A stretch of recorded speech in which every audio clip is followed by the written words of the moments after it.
With the Falkland Islands increasingly coming into contact with the outside world, bringing many benefits to the local economy, this increase also brings about the risk of the arrival of an animal disease, which could cause significant issues to the disease-free livestock in the Falklands.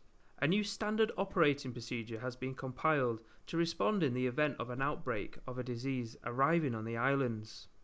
Fronted by Ross Milner, the Veterinary Service conducted their first desktop exercise. We had a very old standard operating procedure on how to respond if there was a disease outbreak.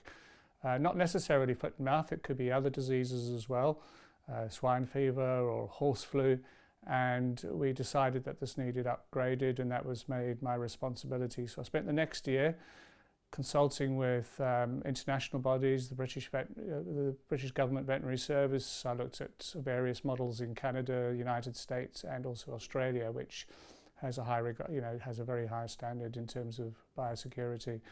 And reviewing that, and also local conditions, talking to PWD and the fire service, how would we respond if we had to incinerate or bury a large number of animals. There was all sorts of local factors peculiar to the Falkland Islands which we had to consider as well. And that was all used to upgrade a very brief 3-page standard operating procedure into something which now is about 70 pages long. Currently, the islands have an enviable disease-free status, and the exercise focused on one of the most contagious and disruptive diseases to livestock, foot and mouth disease. Duty vet of the exercise, Zoe Fowler, explains further. The likelihood, luckily, I think at the minute is low, because we try very hard to only allow imports from low-risk countries. We would take action to prevent anything coming in from UK. So there would be footbaths put out at airports and ports. Everybody would have to transit through that. Anybody who had had clothing on farms or that sort of thing, they would have to maybe not be destroyed, but they have to be scrubbed thoroughly. The key things is prevent disease coming in.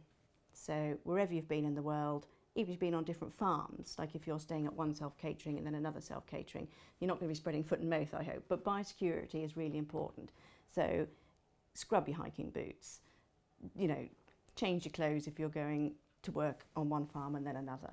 Just be aware of biosecurity and how anything might spread, whether it's plants, weeds, disease, So prevention is better than cure. And the second thing is that if you see anything unusual in any animal or any livestock, then report it to the vets. Pick up the phone, give us a ring, and hopefully we'll be able to say, oh, that doesn't sound like anything to worry about. But, it's best to, anything that you think is unusual is to let us know.